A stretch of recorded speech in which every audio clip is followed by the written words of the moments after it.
मतदानाची वेळ संपल्यानंतरही राज्यभरातील अनेक मतदान केंद्रांवर मतदारांची मोठी गर्दी असल्याचं चित्र आहे। अनेक ठिकाणी गोंधळ झालाय। छत्रपती संभाजीनगर, नाशिक, इचलकरंजी, सोलापूरसह इतर ठिकाणी गोंधळ झालेला पाहायला मिळतोय। मालेगावात मतदान केंद्रात प्रवेश मिळवण्यासाठी नागरिकांनी अधिकाऱ्यांसोबत हुज्जत घातली, तर इचलकरंजीमध्ये मतदानाची वेळ संपत असताना 2 उमेदवारांमध्ये हाणामारी झाली। तिकडे सोलापूरच्या किडवाई चौक परिसरात 2 गटात हाणामारी झाली। त्यावेळी पोलीस आयुक्तांना रस्त्यावर उतरावं लागलं, तर संभाजीनगरमधील मतदान केंद्रावर देखील मोठा गोंधळ झाल्याचं पाहायला मिळालं। धुळे महानगरपालिका निवडणुकीसाठी मतदान सुरू असताना प्रभाग क्रमांक 18 मध्ये खळबळ माजणारी घटना घडली। याच प्रभागातील मिरच्या मारुती शाळेत मतदान केंद्रावर शिंदेंच्या शिवसेनेचे जिल्हाप्रमुख आणि उमेदवार सतीश महाले आणि भाजपच्या कार्यकर्त्यांमध्ये राडा झाला।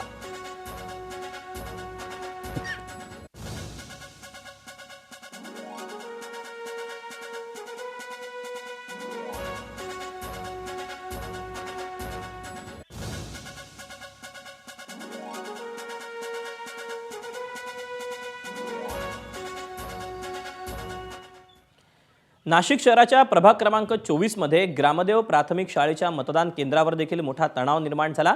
परस्पर विरोधी उमेदवारांनी एकमेकांवर आरोप केल्याने तणावाचं वातावरण निर्माण झालं होतं। पोलिसांनी हस्तक्षेप करून उमेदवार आणि त्यांच्या प्रतिनिधींना शांततेचं आवाहन केलं आणि त्यानंतर परिस्थिती नियंत्रणात आणली।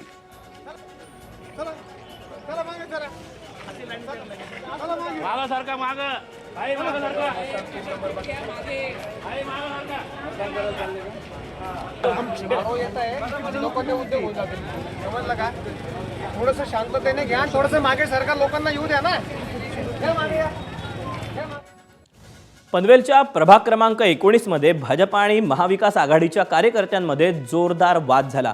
महाविकास आघाडीच्या एका कार्यकर्त्याने एका व्यक्तीवर दुबार मतदानाचा आरोप केला, तसंच या व्यक्तीला लॉकअपमध्ये टाका अशी मागणीही केली। पनवेलच्या गुजराती शाळा मतदान केंद्रावर हा गोंधळ झाला। अखेर पोलिसांनी हस्तक्षेप करत परिस्थिती नियंत्रणात आणली।